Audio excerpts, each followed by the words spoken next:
pagi. Berjumpa kembali bersama Gereja Toraja Jemaat Bogor melalui media Renungan Harian Toraya, edisi Kamis 4 Januari 2024. Bahan bacaan dari Alkitab untuk pagi ini, sebagaimana terdapat di dalam Yakobus 4, ayat pertama sampai dengan 10. Sebelum kita mendengarkan firman Tuhan dan meresapi makna yang terkandung di dalamnya, kita bersama-sama berdoa. Bapa kami yang ada di sorga, terima kasih untuk malam yang baru berlalu dan telah berganti dengan pagi yang cerah. Ucap syukur kami kepadamu atas karunia kesehatan dan kehidupan yang masih dapat kami nikmati. Ucap syukur kami karena kasih-Mu setia menjaga dan melindungi kami, sehingga di antara pergumulan dan kesulitan hidup yang kami temui, Tuhan tidak pernah lupa menyertakan kekuatan dan kemampuan bagi kami untuk menghadapinya. Hidup kami di hari ini pun akan kembali berjalan, membawa kami bertemu dengan berbagai kondisi dan situasi. Temani kami Bapa, jaga kami dan kuatkan kami dengan pesan kasih yang akan Engkau sampaikan untuk kami nikmati di dalam saat teduh bersamamu. Dengarkanlah permohonan kami ini Bapa, hadirlah dan berfirmanlah, kami siap mendengarkan. Di dalam nama Tuhan Yesus kami berdoa dan bermohon kepadamu. Amin. Pembacaan firman Tuhan dari Kitab Yakobus, pasal 4, ayat pertama sampai dengan 10. Hawa nafsu dan persahabatan dengan dunia. Dari mana datangnya perkelahian dan pertengkaran di antara kamu? Bukankah datangnya dari hawa nafsumu yang saling berjuang di dalam tubuhmu? Kamu mengingini sesuatu, tetapi tidak memperolehnya, lalu kamu membunuh. Kamu iri hati, tetapi kamu tidak mencapai tujuanmu, lalu kamu bertengkar dan kamu berkelahi. Kamu tidak memperoleh apa-apa, karena kamu tidak berdoa. Atau kamu berdoa juga, tetapi kamu tidak menerima apa-apa karena kamu salah berdoa, sebab yang kamu minta itu hendak kamu habiskan untuk memuaskan hawa nafsumu. Hai kamu, orang-orang yang tidak setia, tidakkah kamu tahu bahwa persahabatan dengan dunia adalah permusuhan dengan Allah? Jadi, siapa saja yang hendak menjadi sahabat dunia ini, ia menjadikan dirinya musuh Allah. Apakah kamu menyangka bahwa kitab suci tanpa alasan berkata bahwa roh yang ditempatkan Allah di dalam diri kita diingininya dengan cemburu? Namun, anugerah yang diberikannya kepada kita lebih besar daripada itu. Karena itu kitab suci berkata, Allah menentang orang yang congkak, tetapi memberi anugerah kepada orang yang rendah hati. Karena itu tunduklah kepada Allah dan lawanlah iblis, maka ia akan lari dari hadapanmu. Mendekatlah kepada Allah dan ia akan mendekat kepadamu.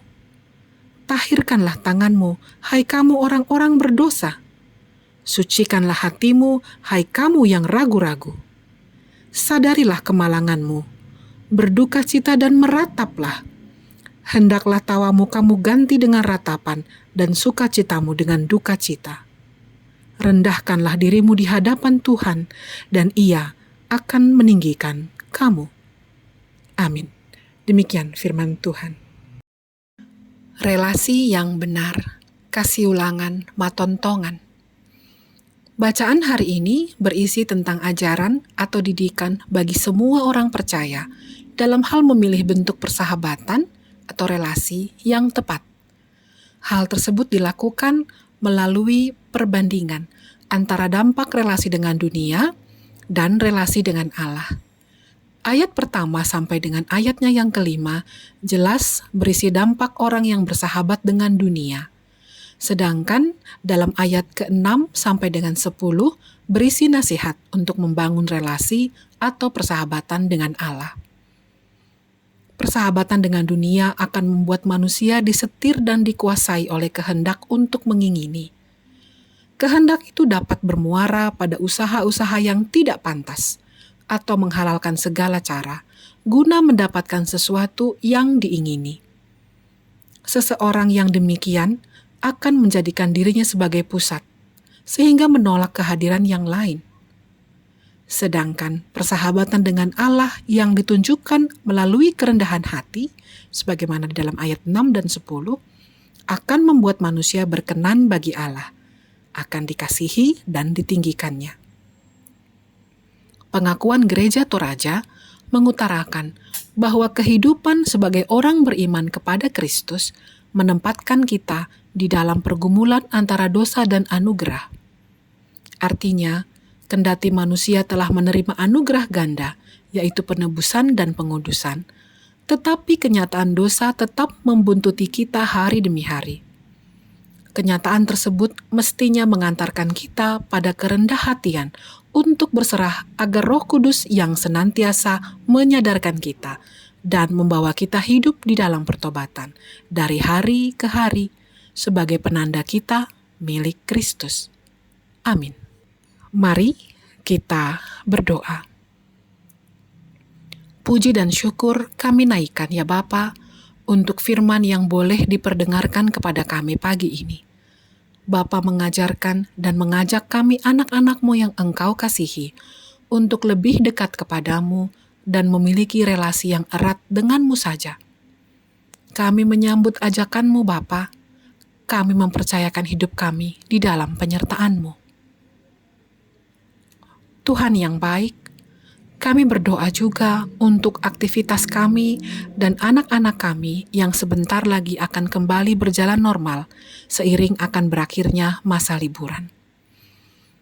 Anak-anak-Mu yang mulai bersiap-siap kembali dari kampung halaman maupun dari tempat berlibur lainnya, Tuhan yang menyertai di dalam perjalanan mereka. Tuhan juga yang mempersiapkan kami semua untuk memulai aktivitas kami kembali di tempat-tempat kediaman kami.